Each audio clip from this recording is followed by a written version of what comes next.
అసలు universal selector అనేటువంటి దాన్ని ఎప్పుడు యూజ్ చేయాలా, లేదా యూనివర్సల్ సెలెక్టర్ అనేటువంటి దాన్ని ఏ విధంగా యూజ్ చేస్తాం, వాటికి సంబంధించినటువంటి సింటాక్స్ అనేది ఏ విధంగా ఉంటుంది అనేటువంటి ఈ విషయాల గురించి ఈ వీడియోలో క్లియర్గా తెలుసుకుందాం.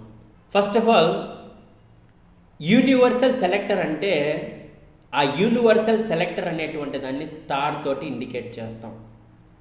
అంటే HTML పేజ్ లోపల ఉన్నటువంటి అన్ని ట్యాగ్స్ని ఇది టార్గెట్ చేస్తుంది. అంటే టోటల్ HTML అనేటువంటి పేజ్ లోపల నువ్వు 20 ట్యాగ్స్ రాని, 30 ట్యాగ్స్ రాని, 100 ట్యాగ్స్ రాని, ఆ అన్ని ట్యాగ్స్కి సేమ్ CSS ప్రాపర్టీస్ అనేటువంటి దాన్ని అప్లై చేయాలనుకున్నప్పుడు యూనివర్సల్ అనేటువంటి సెలెక్టర్ని మనము యూజ్ చేస్తాం.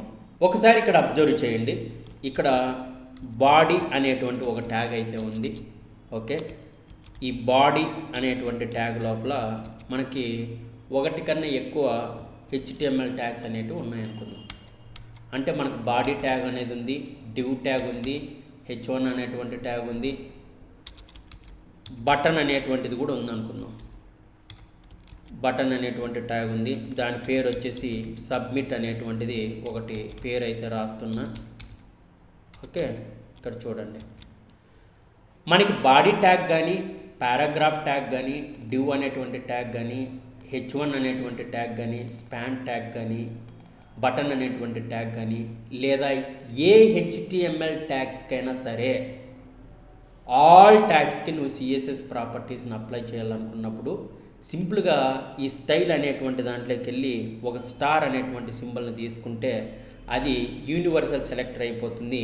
ఆ యూనివర్సల్ సెలెక్టర్ కింద ఇక్కడ నువ్వు ఏది రాసినా, ఫర్ ఎగ్జాంపుల్ కలర్ అనేది వైట్ రాసిన లెటర్ యొక్క కలరు, ఇక్కడ బ్యాక్గ్రౌండ్ ఐపన్ కలర్ అనేటువంటిది ఇక్కడ బ్లూ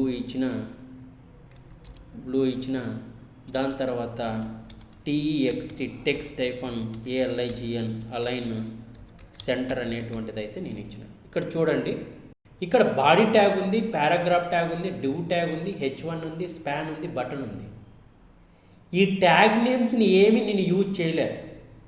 డైరెక్ట్గా ఇక్కడ స్టార్ అనేటువంటి ఒక సింబల్ రాసి దాని కింద కర్లీ బ్రేసెస్ రాసి ఇక్కడ CSS ప్రాపర్టీస్ని రాసా. అంటే ఇది యూనివర్సల్ సెలెక్టర్ అవుతుంది. యూనివర్సల్ అంటే మొత్తం HTML పేజీలో ఉన్నటువంటి అన్ని ట్యాగ్స్కి కామన్ CSS ప్రాపర్టీస్ని అప్లై చేయడానికి యూనివర్సల్ సెలెక్టర్ అనేటువంటి దాన్ని యూజ్ చేస్తాము.